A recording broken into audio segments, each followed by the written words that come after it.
যুক্তরাষ্ট্র ও ইসরায়েলকে উচিত শিক্ষা দিতে গোপনে পারমাণবিক শক্তি বাড়াচ্ছে ইরান, আর এমন ধারণা করে তাদের নিজেদের দখলে রাখতে চায় যুক্তরাষ্ট্র ও ইসরায়েল। কিন্তু শত্রুদের কাছে কখনো নিজেদের মাথা নোয়াবে না সাহসী মুসলিম দেশ ইরান। এমনকি ট্রাম্পের দেয়া যুদ্ধবিরতির প্রস্তাব বারবার ফিরিয়ে দিয়ে ইরান দেখিয়ে দিয়েছে যে যতই ট্রাম্প নেতানিয়াহুর প্রশাসন অহংকার করুক না কেন, ইরানকে ছাড়া তারা বেশ অচল।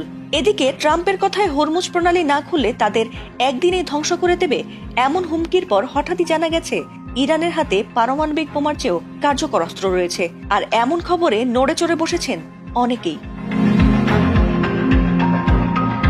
এর আগে যুদ্ধবিরতি মেনে নিতে বারবার ইরানকে হুমকি দিয়ে আসছে ট্রাম্প। এমনকি ট্রাম্পের কথা মেনে নিয়ে যুদ্ধবিরতিতে রাজি না হওয়ায় ইরানের শক্তিশালী হামলা চালিয়ে ধ্বংস করে দেওয়ারও আলটিমেটাম দিয়েছেন তিনি। কিন্তু শতবার হুমকি দিয়েও ট্রাম্প ইরানে পারমাণবিক হামলা চালাতে পারছে না।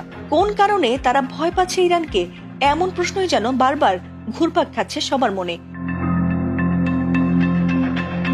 এবার জানা গেল কোনো পারমাণবিক বোমা নয়, ট্রাম্প নেতানিয়াহুর গদি নড়িয়ে দিতে ইরান খুঁজে পেয়েছে এমন এক ভয়ঙ্কর অস্ত্র যেটির কোনো বিস্ফোরণ নেই, কিন্তু এর প্রভাব বৈশ্বিক অর্থনীতিকে মুহূর্তেই স্তব্ধ করে দিতে পারে। আর সেটির ভয়ে এখন থরথর করে কাঁপছে ট্রাম্প। সেই মুখ্য অস্ত্র হলো হরমুজ প্রণালী, আর এটির ওপর তেহরানের অবিচল নিয়ন্ত্রণ এই প্রমাণ করে যে শত্রুদের চরম সমস্যায় ফেলতে ইরানের নতুন করে কোনো পারমাণবিক অস্ত্রের প্রয়োজন নেই।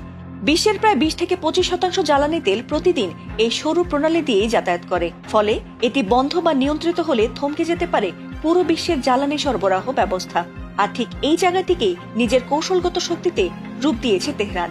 আর তাই বারবার হরমুজ প্রণালী খুলে দিতে ইরানকে চাপ দিয়ে যাচ্ছে যুক্তরাষ্ট্র, এমনটাই মনে করেন বিশ্লেষকরা।